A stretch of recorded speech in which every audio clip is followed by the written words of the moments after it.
start.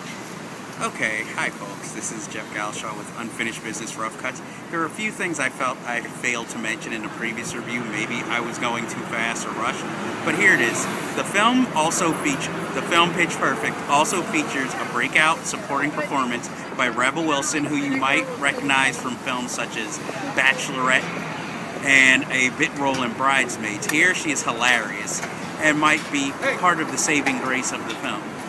Also, what I have to say about the film is that it uses a mix and match thing when it comes to music, where it is, they might start off with one song, but then all of a sudden it mixes into another song, but it does it fluidly, and that is something you might also notice with the editing of the film, whereas it feels very choppy and erratic at the times, but it does best serve the story, and those quick cuts make it much more entertaining and fast on its feet.